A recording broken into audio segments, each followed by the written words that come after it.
Hello, my fellow campers. My name is Ross.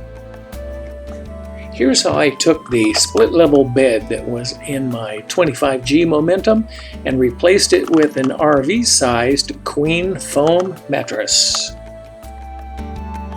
This split level bed presents an uneven surface that allows your bed to slide off on the heavy end, and you find yourself with little or no padding while you're sleeping at night.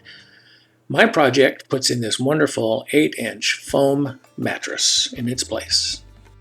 Anyone that's spent more than a few nights in a camper knows that RV beds are not made for comfort, they're made to save space. Now, looking at the slide out in the slide in position, you'll notice that the mattress itself is kind of lopsided. It's like 3 inches and 6 inches, and when it comes off that frame, boy, it sure can be uncomfortable.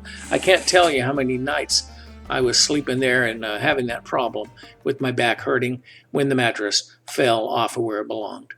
Looking here, you can see that there is a difference between the slide out height and the bed that's underneath it, the generator housing. What I did was construct a nice little platform here so that I could put a standard bed in that place. All right, let's go to the assembly.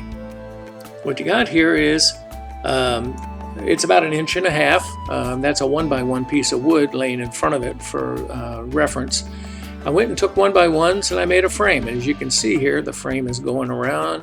I put a little corner on there, just like the normal frame is. And I went around to the right-hand side, kept going, and made this frame. Now in the back, you'll notice there's wires which have to be there and they're controlled. There's a tie wrap holding it, so you've got to watch that space. What I did was I took the 1x1 and notched it.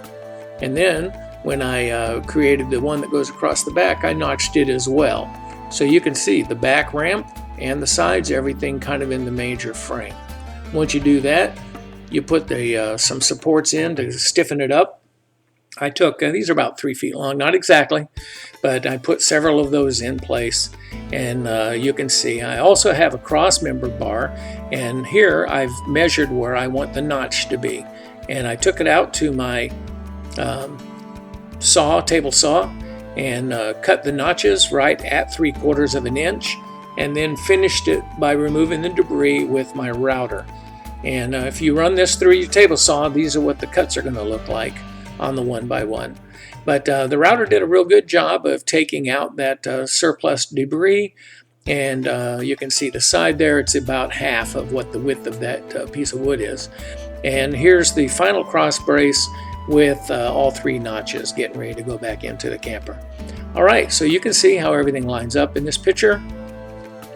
And putting it together, I used a nail gun temporarily. That wasn't the final way that I put everything together, but I just needed it firm so I could continue doing some other stuff. Now that the frame's done, I'm going to put the Luan wood, that's 1/4 inch Luan, and I of course did the fastening with the deck screws at each of the joints, which took over from the temporary pin nails I had done with the air gun. Each one of the screws I countersunk because I wanted the deck screws to be flush, and so that was a picture of that. And then I sanded the edges to make sure everything's good. You can see those deck screws are flush. Once I did that, I had to create a place for those wires, and so I cut part of the Luan out. You can see the gap there. In this case, I had made a mistake and I cut it to the left. I had to go back and repair it, but you'll be more careful, I'm sure, than I was. This being my pilot project, and if I wanted to spend a bunch of money on wood, I'd go back and do it and pretend that nothing bad ever happened. This is the final project, laying in the place with the slide in and with the slide out. You can see here that the level between the top and the bottom are very level, and so no problem putting a standard mattress on here. The mattress I got is a 8-inch foam, all foam mattress. It's very comfortable, very nice. Also note that this is an RV size, which is actually a short queen, not a standard queen. The supplies list is as you see in front of you. I did ask for 4 1x1 8-foot long pieces of wood to build a frame.